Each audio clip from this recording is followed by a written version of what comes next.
Committee. I am so excited to bring you this program this evening. This is so important to us as to our community, as well as to the Black women and girls in Charlotte. So I am Latoya Counts. I'm the president of the National Coalition of 100 Black Women Queen City chapter, and we are an advocacy organization.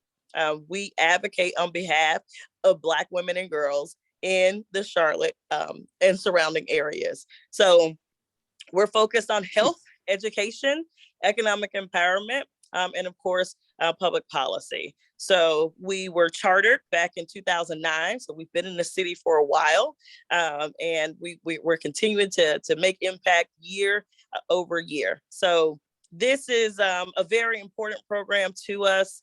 As I mentioned before, this is something that we feel is definitely needed for our community, and helping us to understand why we actually vote. So without further ado, I'd like to introduce to you your host for tonight. She is Miss Tamika Lindsay. She is our co-chair of the Public Policy Committee, and her and that committee have done a phenomenal job with putting together a program for you tonight. So you're definitely in for a treat. Feel free to be interactive in the chat and ask questions and all of that good stuff. So we're excited to bring this program to you. And without further ado, I'll turn it over to Tamika Lindsay and the Public Policy Committee. Thank you, Madam Chair, and good evening, everyone. Thanks so much for tuning in. What we're going to talk about tonight is why we vote. And just think about that question for a minute. Why do you vote? Think about that throughout this discussion. And hopefully you will learn something that you didn't know before and reinforce some things that you already know so that we can get fired up and make sure that we continue to exercise our right to vote. For tonight's discussion, we're going to talk about our history a little bit. Who decides? So let's talk about the branches of government and how they work. Let's talk about the election levels and what that means. What is your why? In addition to all of the other things that we have to think about, why is voting so important? Again, the title of our session, Why We Vote. Are you an informed voter? Have you understood the changes that have happened since the last time you cast your ballot? And what's the early voting process, not only in the city in which you live, but across the country? Because all of our family members don't live here with us. All of our friends don't live here with us, or maybe they do. But in some cases where they don't, what's the early voting process like in the city where your friends and family live? And then any resources that may help you in your voting journey. So let's talk about history a little bit. And this is important because these dates, while they are on the page, they really haven't happened that long ago. So 100 years is not, it hasn't been that long ago. If you think about the amendments that have been written to give women the right to vote and men the right to vote nationwide, 100 years is not terribly long ago. 57 years ago, the Civil Rights Act was passed. 57, I mean, some of us are in our 50s, unbelievably, but that isn't that long ago when the Civil Rights Act was passed to ensure that all men and women 21 ages and older, regardless of race, religion, education, have the right to vote. That is alarming that a bill had to be passed, an act had to be passed to give us the right to vote. 56 years ago, the Federal Voting Rights Act suspends literacy tests. So we're talking now in present day about ways that bills and laws are being introduced to restrict people to vote. So you had literacy tests 57 years ago, 56 years ago, that could have restricted someone to vote. Think about that. And then 54 years ago, a single person, the power of one, who walked on a solo journey, his death or his being wounded by a sniper to prevent him from voting. That's how powerful your vote is, that someone would try to kill another person to prevent them from casting a ballot. That caused nearly 4,000 Americans to register to vote the next day.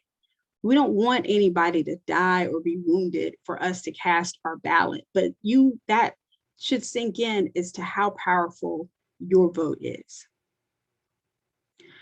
So I just wanted to include some inspiring words. from John Lewis. And there are many people who have said a lot of quotes that we live by and we think about and they marinate in our hearts. But John Lewis is very inspirational to all of us. And really because there's an act, a voting act that is in his name. But he said, as you can read on the screen, dear friends, so each of us were considered a friend to him. Your vote is precious. Think about how sacred it is. It is the most powerful, nonviolent tool we have to create a more perfect union. Those words are amazing from an inspirational giant. Thinking about, again, how powerful your vote is, how meaningful it is. So let's talk about the branches of government and who decides how our country is run. What happens in these three branches dictates the laws and the bills and the legislation that our lives are really governed by. So a little bit of going back to the basics, the three branches of government, because sometimes you have to go back to the basics, right? So the three branches of government under the Constitution. You have the legislative branch, exactly how you see on your screen, the executive branch, the judicial branch, and breaking those down. Legislation, think about your legislators, thinking about Congress and the House of Representatives and Senate. That's your member of Congress, your congressional body. Think about the president. So we know the executive branch. And then, of course, the judicial branch, which is the Supreme Court. Now, what's interesting about this slide and about the makeup of our government are the issues and where each of the issues lie, the levels of government. So you often hear about the federal, the state, the local, and maybe how some of those blur together, which would be the joint.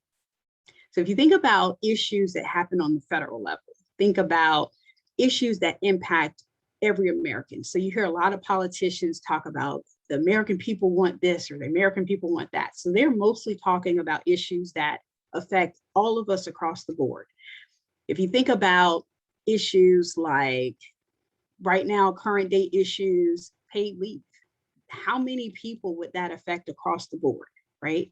Or expansion of Medicare. That's not just a state level issue. That's an American people level issue, which would be at the federal level. If you think about state issues, think about the state in which you live in. So I live in this grand state of North Carolina, but some of your family and friends may live in California, or may live in Arizona, or may live in Texas. So a lot of those states have different laws, of which we know. Then if you think about local issues, so what issues are really important to your community?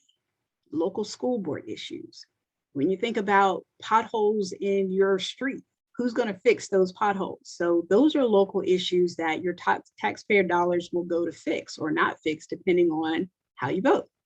And then any issues that cross. So when you think about a state that has inclement weather, and most notably, we think about hurricane season or tornado season, when those instances happen in states, but it's not to the state's fault. So the federal government steps in what's called FEMA, and they help to provide some dollars so that the state can rebuild, so that the state can improve their infrastructure. So those are instances where the lines cross between federal and state.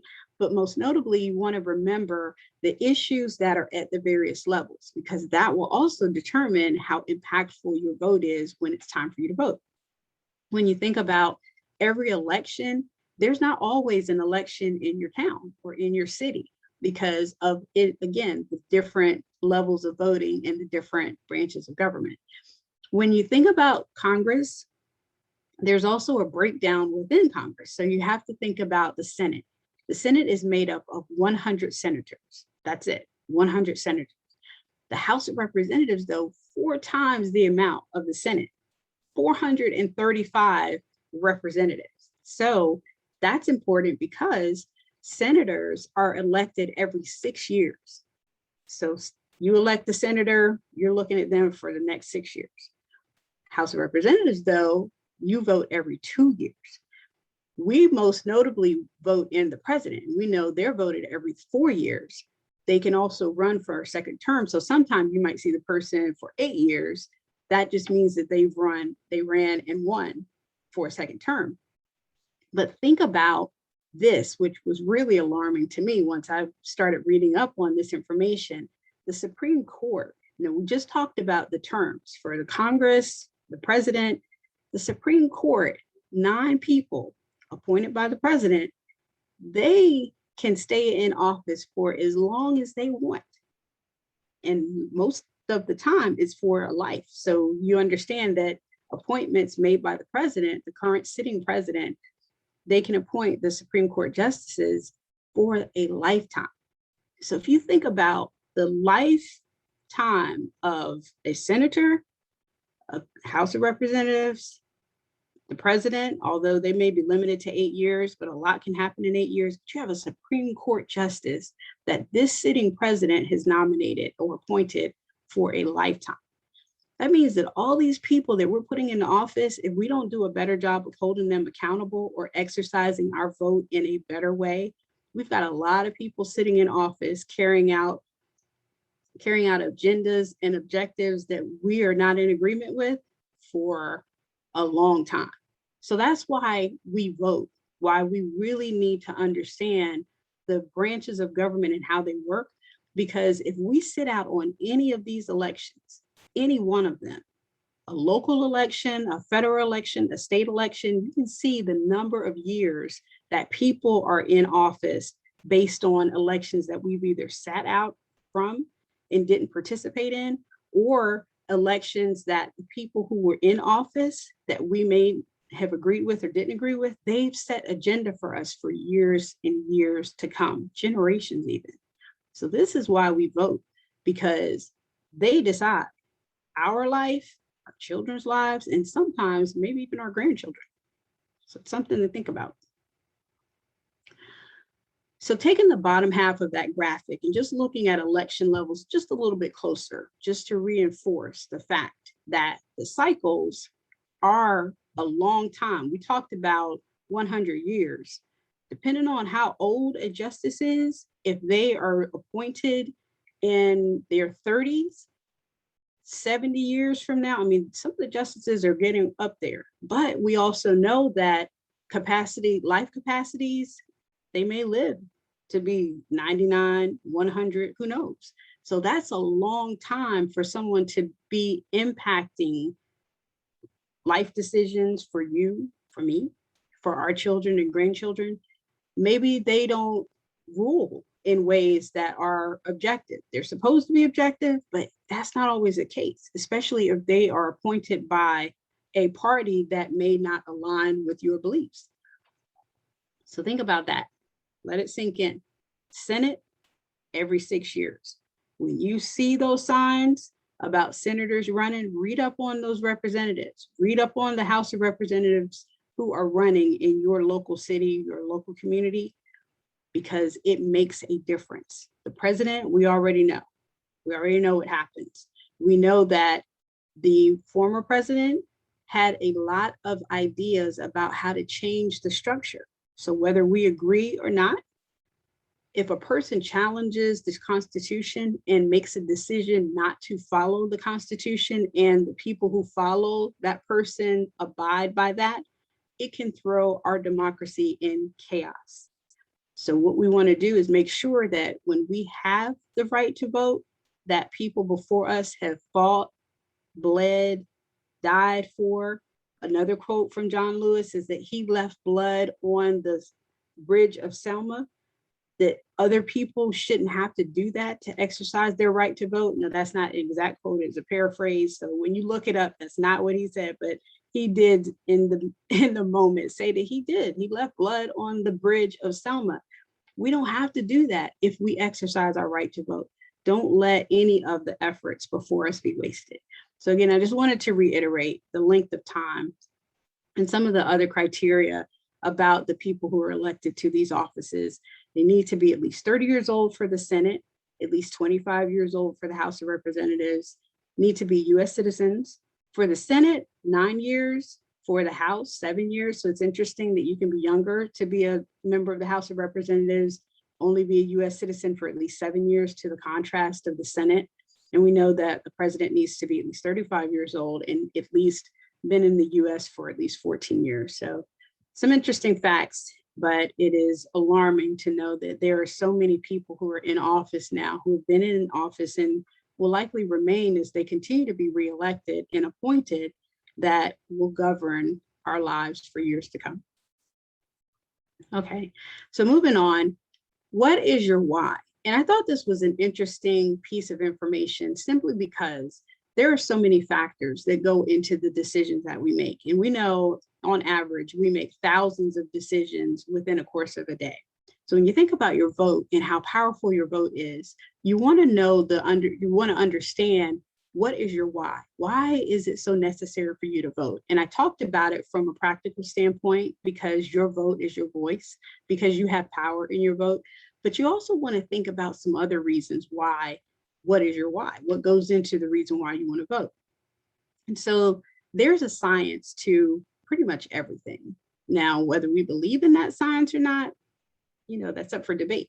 But there is a science to everything that we do. And the science behind what is your why suggests that individual health is determined not only by your biology, I'm stumbling over my words, but by individual choices. So that means that so much goes into our choices. We have free will, but we also have to factor in a couple of things when we think about what is our why. So looking at the graphic, this is where we are. We're the individual. And we have all of these other things that we need to think about: our interpersonal skills, the institutions and organizations, maybe our faith places where we go to worship, our community, our larger community who we're surrounded by every day, and then the structures and systems, the federal, we just talked about it, the levels of government. All of those impacts influence our why. So what happens, our individual relationships and our friendships and our families, they may influence our why we need to vote, who we vote for. The institutions and organizations, what's happening in your school board. If you have children, what's happening with the school system? Are they redistricting again for the third time since you moved in your neighborhood? Are they fixing things in your neighborhood, or are things run down and nobody is paying attention? What does your community structure look like? And then of course, the regulations and the laws and the infrastructure that's already put in place. All of these factor into our individual decisions. So when you think about your vote, and when you think about who you're voting for the next time, why you're voting, think about all of these factors and make sure that none of these hinder you from either exercising your right to vote or being an informed voter. Because another part of voting is making sure that we understand who we're voting for and why we're voting for them. So I thought that was interesting from a science perspective, that more goes into our voting other than our biological makeup, our individual choices. There are so many other factors that go into those decisions. So next, let's stay informed. As voters, we definitely have to make sure that we understand who we are voting for and why, because everybody doesn't deserve your vote. And a lot of people will go into the ballot box saying, I'll just vote along my party line. That may not always be the right thing to do, because if you notice what's happening in the political landscape today, there are opposing views all the time. I mean, no one is 100% absolute. So whether you are Republican, Democrat, Independent, you're not always going to agree with the people who are in office. There are times when you may vote outside of your party line, and that is your preference. This is not a discussion about how you should vote or who you should vote for. This is only a discussion about staying informed and making sure that you vote based on the facts and not based on the fact that you're affiliated with a certain party, or that you feel that you really don't know who should be elected. So the name looks good. I think I'm just going to choose Mary versus Bob because she's a female and he's not. I mean, we really have to be smarter with our vote, because again, thinking a couple of slides back, the people who we select on that ballot box are in there for a long time. And if we don't agree with the direction that they're going in, it's a whole lot harder to get them out of office, basically impossible, than it is to put them in office. So being an informed voter, knowing what the issues are and who the candidates are, when they come to talk to you, if they come to your organization, your church, your school, ask them the tough questions. What do you plan to do when you get in office. These are the issues that I'm concerned about. How do you plan on representing me in my community? What do you plan to do? And it can't just be all of the things that you want to hear. Once they get into office, we have to hold them accountable. Understanding what your candidate stands for and understanding the best way to get in touch with that candidate once they get in office, because we want to stay in their faces. This is what we need you to do. This is how we need you to help us. We voted you in. We need you now to listen to us and make sure that we're represented. So being an informed voter is essential. It is essential. And a lot of people, the last bullet that I have, races where one vote mattered. A lot of people may say, I'm one person. Why does my vote matter? It won't matter if I don't show up in this election. It won't matter if I don't go to the polls. If I missed it, it's not going to matter. That's not always the case, because the power of one is mighty. Let me tell you, there is a discussion that we had, and this is a segue into the next slide. There is a conversation that I had a chance to listen to Representative Jim Clyburn probably earlier this year. And he shared a time when it was believed that one vote, again, I wasn't around in the 1800s, so I can't confirm, but based on, I guess, maybe research that he did, one vote could have potentially impacted Jim Crow laws. So according to his quote, Rutherford B. Hayes was elected president by the United States by one electoral vote. Now, that's not necessarily one individual vote. An electoral vote, we know, is different. But if one electoral vote counted and ushered in Rutherford B. Hayes, who was very instrumental in advocating for the very restrictive and oppressive Jim Crow laws, that one vote could have made the difference. Now, would it have resulted in other restrictions? We don't know.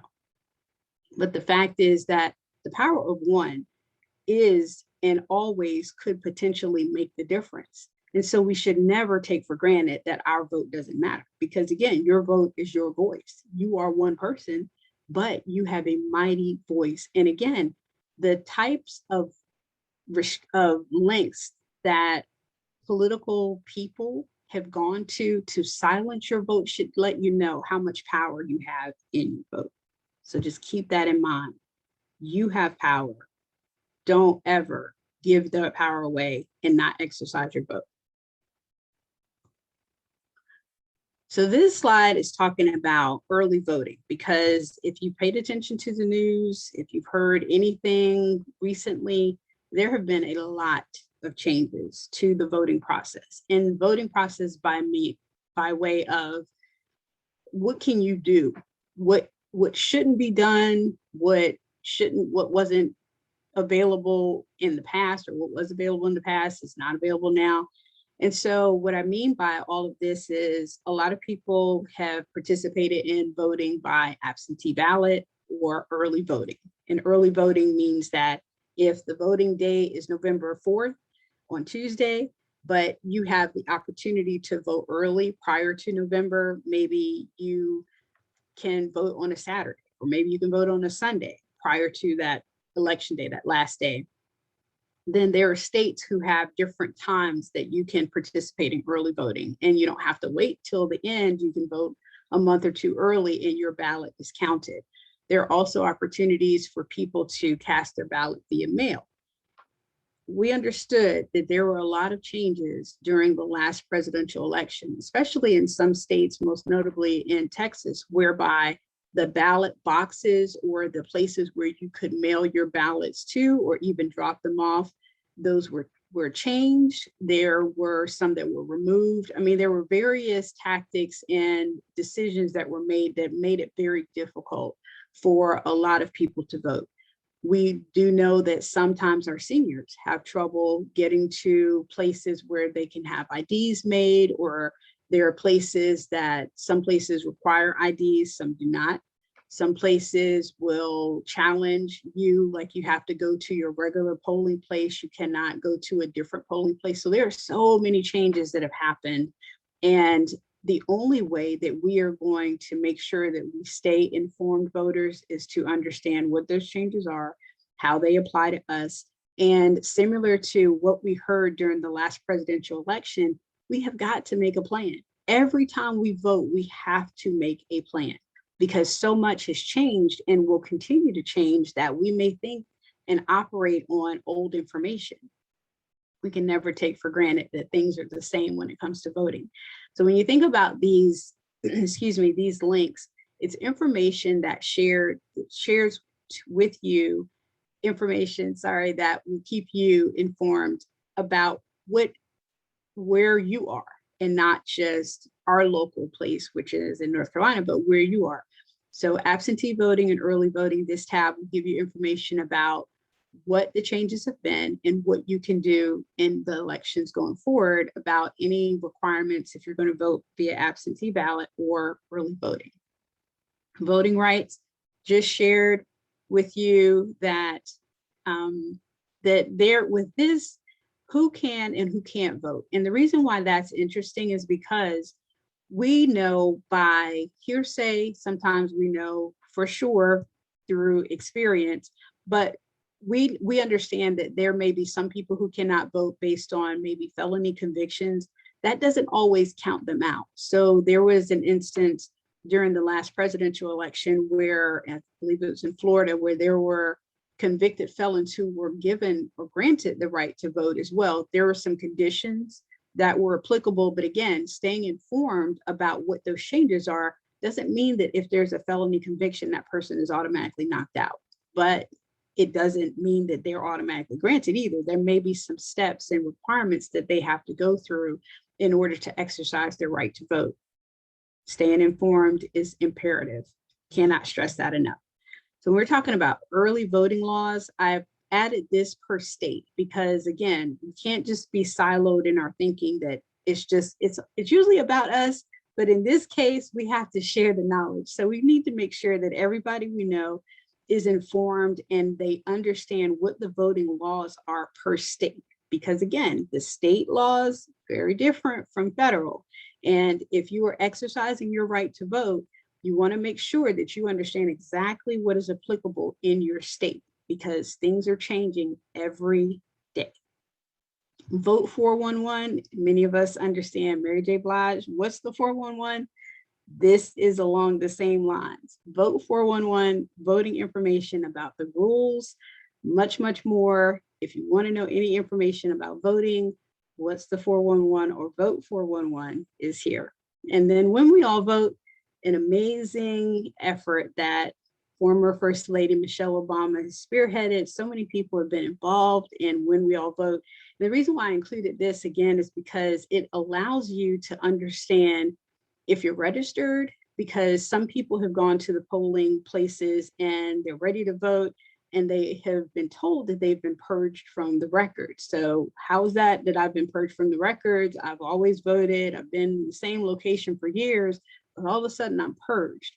You don't want to find that out on election day. So When We All Vote, this link will let you confirm if you're still registered, if all of your information is correct, because some things change. We want to make sure that if we've gotten married, we've updated our name. If we have moved, we've updated our address, because we don't want to give any excuse for you not being able to vote when you go to your polling place. So take a look at When We All Vote. There's also information there that gives you updates about any events that are happening in your local communities, because there are captains or ambassadors to When We All Vote. We all wish we could interact with Mrs. Obama, but she's only one person. So she's advocated some captains and ambassadors to make sure that they're able to engage in activities that are local to us so that we can all stay informed and engaged with When We All Vote. So that's a great place to start if you want to know how to get engaged in your local community. All right, so finding your representative. This, again, there's so much information that I've said repeatedly, this is important, but this slide is really important. Not that the other slides are not, because all of it is good information, but what we've heard from a lot of the representatives that we've interacted with from the Public Policy Committee is when there is an issue that's important to you, or your community or impacting your family or you personally, keeping in touch with your representatives is key, because they think they can go about their business and govern on behalf of the American people. But I often wonder when they say, oh, the American people wouldn't want this, what American people are they talking to? Because this American people might want that, but am I doing what I'm supposed to do to let them know? So the way that I can do that is look up by my zip code and find out who my local representative is. And that will allow me to stay in touch with them. Now, again, your representative is the House of Representatives, your senator, the local Congress. 117th Congress is in session. So the senators and the House of Representatives make up the 117th Congress. But these are ways that you can find out exactly who your representative is. And I'll tell you a personal story about how easy it was for me to engage with my local representative and how it worked. Again, it's nothing about a bill or a legislation, but it did help me in the time when I was in a slight jam, but I needed to get my daughter's passport renewed, and life got in the way. I waited to the last minute. I didn't even realize it was expired. So that was on me. But I understood that I could reach out to my local representative and see if they could do an inquiry on my behalf, which they did. And they reached out to the local passport office, followed her application. I was able to get it within a matter of weeks. The reason why that's so important is because I understand, based on the pandemic, that people, even when they pay the expedited fee, they weren't able to get their passport for 10 to 12 weeks. I had mine within hers within 2.5 weeks. And so there are times when, if they know that you're out there and that there are issues that matter to you, they're there to help. It's not always somebody who, even if they're opposing parties, they're not always mean. And that was something that I had to realize. If it's not my representative that's affiliated with my party, I don't like them, they don't like me. That's not always the case. They're still people. So you want to reach out to them and let them know these issues are important to me. I want to have paid leave. That is important to me. I don't want to have to make the decision on taking care of my family or taking care of myself and having to go to work because I can't afford not to take any time off. That's an issue that is critical to me. They need to know that.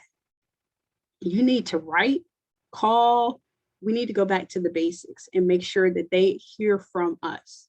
Email, snail mail, whatever kind of mail. We need to make sure that we make our presence known, because they don't know.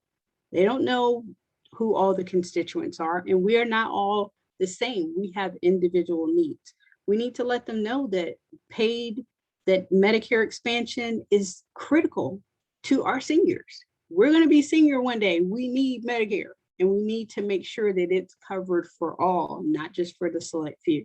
Because the representatives that we shared a couple of slides back, they don't have healthcare issues. No, let me take that back. They don't have concerns as far as coverage is concerned. They have coverage. We're the ones who don't. So we have to make sure that we let our issues, concerns be known to our fellow senators and representatives so that they understand that we're here and our vote is powerful. This last bullet or link is to let you know who your elected official is for the local level. So this link will tell you federal, state, and local elected leaders. And when you think about local elected leaders, I didn't share enough about who those could be. Think about your sheriffs.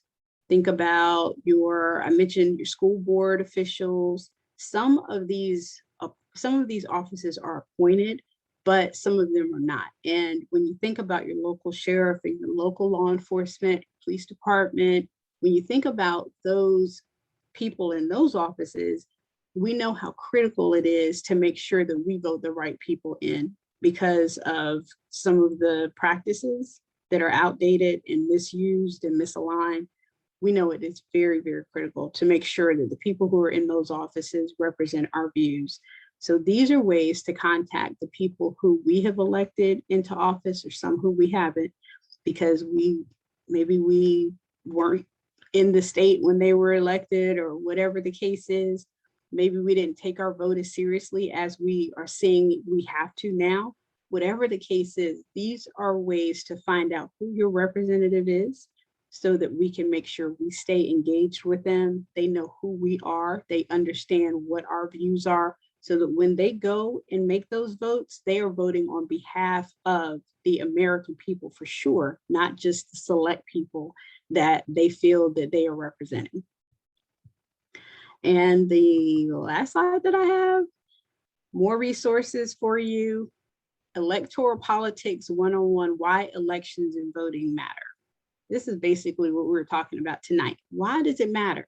Why should we vote? Why we vote? Think about that. We vote because, one, it's our right. It's our God-given right. Two, because many people have felt it was so important that they died. They bled on the bridge in Selma. Elman Pettis, I think I said that incorrectly. But there are so many people who thought that this was critical, that they were willing to lay their life down so that we could have that right. How and where to early vote. Now, this says in Charlotte because at the time I was doing research, I did pick Charlotte, but there are materials that are in the earlier slides that are applicable per state. Because again, as I mentioned, we're on here tonight, and I thank you for your time, but there are friends and family of ours that are in other places that we need to make sure that they're educated. We need to make sure they're involved as well. The other thing I would share with you is that children, because we often feel like people can't vote until they're 18, but what I found out is when I took my daughter, and she's going to kill me for putting her in my presentation, but when I took her to DMV this year, you can pre-register your children to vote before they're 18. So they're able to identify with what party they want to be aligned with. They can pre-register to vote. So when they turn 18, you don't have to worry about trying to make a DMV appointment because it is impossible. They're already pre-registered to vote. They can go ahead and exercise their right when they're 18. So that was something that I found out that I was pretty excited about. Head count issues and candidates, again, information that is useful when you're trying to figure out who your candidates are and what they stand for. And then when we go to vote, one thing that I'm hearing is changing and has changed, because remember, thinking about when you go to vote, there are certain people who, pollsters, who can only go a certain space between you and the ballot box and the front door. There was a space where they had to stop. I'm hearing that in some cases, they don't have to stop anymore. They could go with you into the polling place. And that is very, very dangerous, because when you vote, you don't want anyone near you to be able to identify with who you're voting. Your vote is your right, your privilege, and it should be private. But with some of the changes that are happening across the states, I'm not sure if that's going to be, if they're going to be held to that requirement to stay a certain feet behind. So think about putting this in your phone, putting it somewhere safe, because the election protection hotline is very, very critical. And with all the changes that are happening and have taken place since the last time we voted, this may be a lifeline to some, because there's no telling what might happen. And thinking about a lot of what we've heard over the summer about not being able to share refreshments or water with any fellow people in line, there's so many things that we need to understand. Again, being informed voters to make sure, one, that we don't get in any trouble and we are not given the option for our vote not to count. So we have to be informed. I cannot stress that enough. We have to make sure that we are doing the right thing and being very responsible with our vote. We have to make sure that we understand who the candidates are and what they stand for, and give them, they have to earn our vote. We can't just give it away. We have to make sure that they earn it. We have to make sure that they understand what our grievances are, what our concerns are, and what it is that we really want and need for them to do. Not just go to Washington or the state government and take up space. We need you to work on our behalf. And when there are issues that are specific to us and specific to our members and who we're fighting for, our Black women, our girls, Black and brown people, our community, our mothers, grandmothers, our fathers, our brothers, when we are interested about issues that impact our family and our community, we need them to act on our behalf. That's what we voted them in for. And if we didn't vote them in, then we need to make sure that we do all that we can to vote the people in who do act on our behalf. So with that, I am going to turn it over to Camelia to see if there are any questions, and just really appreciate your time and your attention tonight. I know I've said a lot and you're probably in overload right now, but this information is at your fingertips. It is certainly information that we can continue to present to you and give you more information around how things work, because sometimes, again, we have to go back to the basics, but it is very, very critical at the very least to understand why you vote, why your vote matters, and to be responsible with your vote, because the power is in your vote. Remember, you have the power in your vote. So Camelia. Thank you for that, Tamika. Awesome presentation. And I appreciate that, just like our audience, I'm sure. We know we've got a lot of work to do, and I like the way you phrased it. I'm thinking of voting in a strategic place this time, methodically looking and doing your homework before and making your ballot out.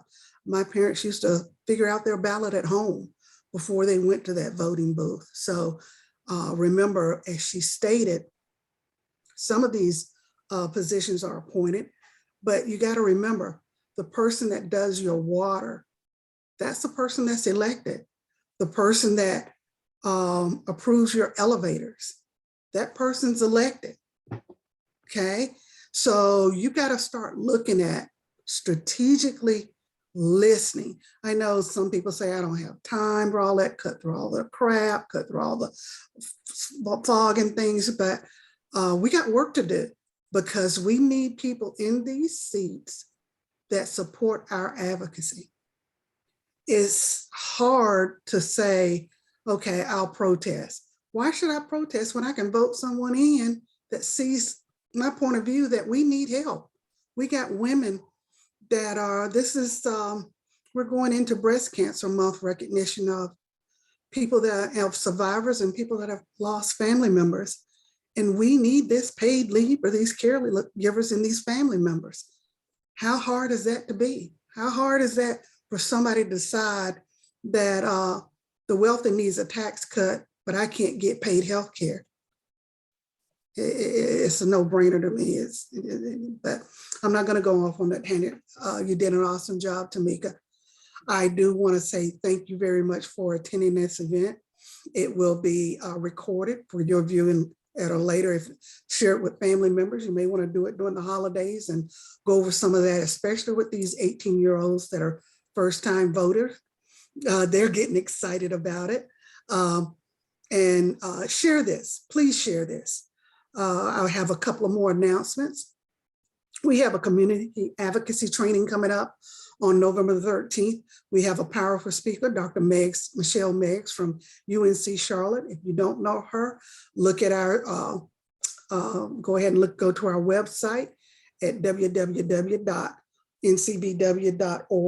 and you'll find her bio and some more information to be posted soon. Also, we have an awesome podcast that you can locate on our website.